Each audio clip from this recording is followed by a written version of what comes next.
আসসালামু আলাইকুম। কিছুক্ষণ আগে সচিবালয়ের সামনে আনসারদের সাথে আনসারদের উপরে আর কি শেখ হাসিনা ভর করেছিল। ডক্টর ইউনূসকে সরিয়ে দিয়ে তারপরে শেখ হাসিনা আবারও ক্ষমতায় বসবে। এতদিন শেখ হাসিনার যে চোর বাটপাররা বাংলাদেশকে চুরি করে রিজার্ভ সব শূন্য করে দিয়েছে, তারা আবারও নতুন করে ক্ষমতায় আসার স্বপ্ন দেখছে। তো আওয়ামী লীগ, শেখ হাসিনা বলেছিল না আওয়ামী লীগ কখনো পালায় না। আসলে আওয়ামী লীগ পালায় না। আওয়ামী লীগ এখন বিভিন্ন জায়গায় মজুদ হয়ে আছে। কখনো হিন্দুদের উপরে ভর করছে, কখনো দৌলতদিয়া ঘাটে ভর করছে, আজকে আনসারদের উপরে ভর করেছিল। ভর করে তারা ক্ষমতায় আসবার আবার এই দিবার স্বপ্ন দেখছে। এই স্বপ্নটা অবশ্য আওয়ামী লীগ দেখে না। আনসারের যারা আজকে এই জায়গায় এসেছিলেন তারা সহ যাদের যাদের উপরে ভবিষ্যতে আওয়ামী লীগ ভর করার চেষ্টা করবে তাদের ব্যাপারে খুব পরিষ্কার একটা মেসেজ দিয়ে যায়। এটা কোনো বিশ্লেষণ বা কোনো কিছু না, একদম প্র্যাকটিক্যালি যা ঘটছে সেইটা নিয়েই আপনাদেরকে শুধু কিছু নমুনা দিয়ে যায় সামনে। দেখেন, এই গেল 15 বছরে শেখ হাসিনা শুধু নিজে বিপদে পড়ে নাই। শেখ হাসিনা পুরো বাংলাদেশে তার আসলেই তার পক্ষে রাজনীতি করুক, তাকে পছন্দ করুক আর নাই করুক, তার দলের সাথে সম্পৃক্ত তো ছিল। অন্তত ধরেন 1 কোটি মানুষ তার দলের সাথে সম্পৃক্ত ছিল। এর মধ্যে ধরেন কয়েক লক্ষ নেতাকর্মী সরাসরি তার হয়ে কাজ করেছে। এই প্রতিটা নেতাকর্মীকে আপনি বিপদে ফেলেছেন। দেখেন, এই যে মানিক জীবন যায়, এই জীবন যৌবন সব শেষ করার পরে এই বয়সে এসেও তার কত উত্তেজনা দেখেন। চ্যানেলাইতে গিয়ে কি করলো, বিভিন্ন জায়গায় সে সবসময় এত উত্তেজিত থাকে। নিয়ে যায় না কিন্তু শেখ হাসিনার সাথে করে। ইভেন দেখেন, পলকের মতো শেখ হাসিনার কোলে কোলে চড়ত যিনি, মা মা বলে ডাকতো, সেই মায়ের বিরুদ্ধে এখন রিমান্ডে যায় আপনার বক্তব্য দিচ্ছে যে তার মাকে সে বলেছিল ক্ষমতা থেকে স্টেপ ডাউন করার জন্য, সেই স্টেপ ডাউন করে নাই। উল্টো তাকে গণভবনে এই ওবায়দুল কাদের মারতে এসেছিল, এটা সে তার রিমান্ডের জবানবন্দিতে বলেছে। এখন এই যে উনি যে 161 দিচ্ছে বা যেইভাবেই দেখ, ইচ্ছাই দেখ অনিচ্ছাই দেখ, দিচ্ছে তো।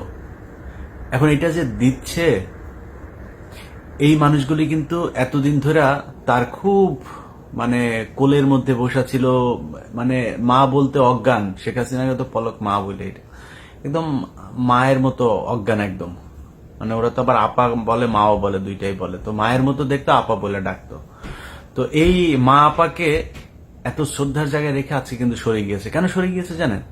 কারণ পলক দেখেছে যে আমার আম্মা আমাদেরকে কোনো নোটিশ টোটিস না দিয়ে নিজে ভাইয়া গেল, আমাদেরকে একটু ভাগার সুযোগ দিল না।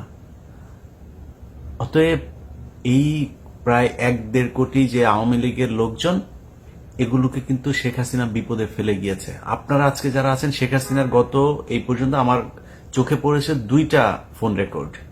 সে বাংলাদেশে বিভিন্ন তার নেতা কর্মীদের সাথে একটা কথা বলছে, কার সাথে, বরগুনাতে এক আওয়ামী লীগের নেতার সাথে।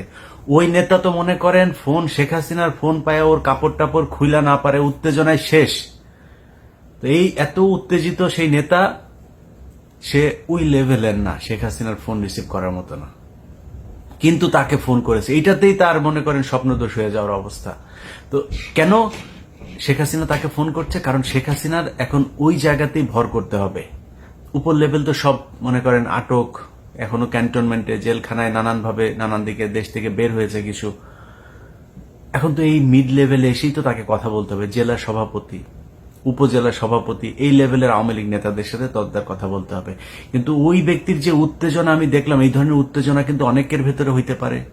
সো উত্তেজনা করে জামা কাপড় নষ্ট না করে একটা জিনিস শুধু মাথায় দিয়ে রাখি, শেখ হাসিনা আপনাদেরকে উস্কানি দিয়ে আপনার জীবন নিরাপত্তাহীন করে তুলছে। শেখ হাসিনা সে নিজেও জানে সে যে ক্ষমতায় আসতে পারবে না। কেন জানেন?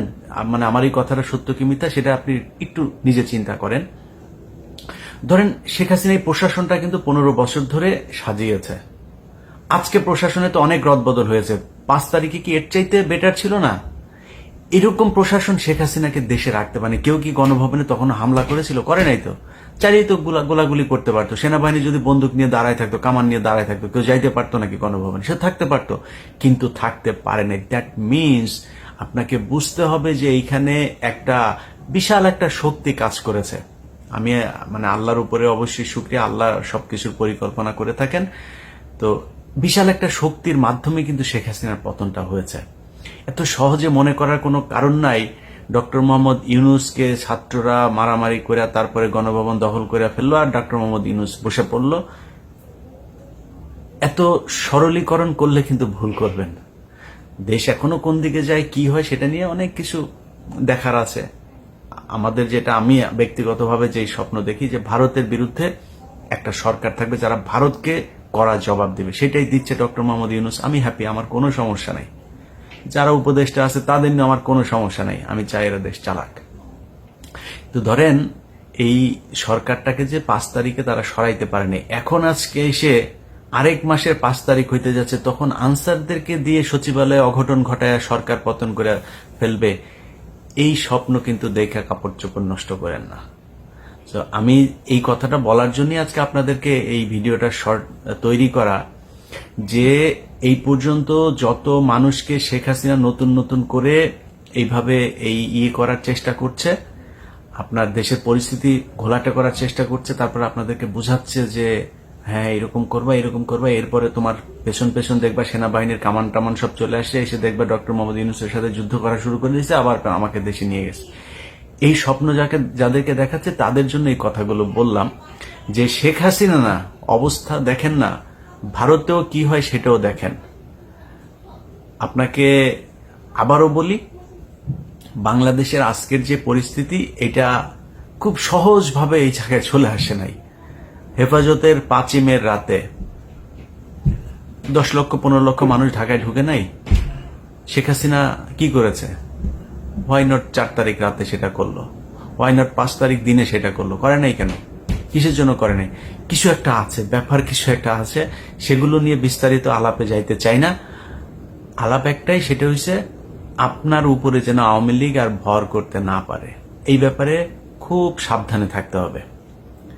আপনি ব্যক্তিগতভাবে ক্ষতিগ্রস্ত হবেন, আনসারে চাকরি করেন, তারপরে হিন্দু যারা এর আগে ভর করতে দিয়েছিলেন আওয়ামী লীগকে, আপনাকে এলাকায় ফিরে যেতে হবে, আপনার এলাকায় মুসলমানদের সাথেই আপনাকে থাকতে হবে। সো তাদের সাথে সম্পর্কটা কেমনে ভালো করা যায় সেই ব্যবস্থা করেন। আমরা মিলেমিশে সম্প্রীতি নিয়ে থাকতে চাই। হিন্দুরা আমার ভাই, আনসাররা আমার ভাই, পুলিশ আমার ভাই, সবাই আমার ভাই। যারা সরাসরি হত্যাকাণ্ডের সাথে সম্পৃক্ত না হয়েছেন তাদের কোনো সমস্যা হবে না, আপনারা মেনে নেন। এটা মেনে যদি না নেন তাহলে পরিস্থিতি আরো ভয়ানক হবে, আরো খারাপ হবে। আজকে যে আনসাররা গিয়েছেন, আপনাদের তো এখন ক্যামেরা ফুটেজ দেখে দেখে আপনাদের বিরুদ্ধে ব্যবস্থা নেবে, কি করবেন? আপনাদের বস এসে বাঁচাবে? আপনার বসের সমস্যা আছে? আপনাদের যারা এগুলো করছে তারা কিন্তু সবাই শান্তিতে আছে। শেখ হাসিনা প্লেনে চলে গেছে তার পরিবারের লোকজনকে নিয়ে, আপনাদের কথা চিন্তাও করে নাই। তো এটা বোঝা উচিত যে যেই শেখ হাসিনা আপনাদেরকে সে তো তার ছেলেকেও ফোন করে বলতে পারতো যে তোমার ফেসবুকে একটা পোস্ট করো, করে বলো যে অবস্থা এরকম, সবাই যেন যার যার মতো সে এসে গা ঢাকা দেয়, বা তারা কয়েকজনকে ফোনও করতে পারতো। মানে আনিসুল হকের মতো চামচা, সালমান এফ রহমানের মতো চামচা পর্যন্ত ধরা খেয়ে গিয়েছে। আপনি বুঝতে পারছেন, যেটা শেখ হাসিনার শেখ রেহানার মূল ক্যাশিয়ার, যে এই সালমান এফ রহমান আর এস আলম, এই দেশ থেকে যাইতে পারেনি, ধরা পড়ে গেছে। আপনি বুঝতে পারছেন যে আপনার অবস্থান কোথায় এই শেখ হাসিনার কাছে? সে বাংলাদেশে তার বাপের হত্যার প্রতিশোধ নিতে এসেছে, বাংলাদেশকে সে আরেক দেশের হাতে তুলে দেওয়ার জন্য এসেছিল, বাংলাদেশ গড়তে সে আসে নাই। এক একটা প্রকল্প, এই যে দেখে যাদের অনেকেই এগুলি বলে থাকেন যে অনেক উন্নয়ন হয়েছে এই সেই, আর একটা উন্নয়ন কি শেখ হাসিনার বাপের টাকা দিয়ে হয়েছে, আমার বাপের টাকা দিয়ে হয়েছে, তোমার বাপের টাকা দিয়ে হয়েছে, শেখ হাসিনার বাবার টাকা দিয়ে নেই। শেখ হাসিনা এখানে এক এক প্রকল্প থেকে 5 বিলিয়ন 10 বিলিয়ন করে তারা হাতিয়ে নিয়েছে। দেখেন সব শেষ, এই যে নিজেরা পোড়ায় কান্নাকাটি করলো, মেট্রো রেল টেল সব পুড়িয়ে দিয়েছে, এই সে বলে তারপর কি করলো?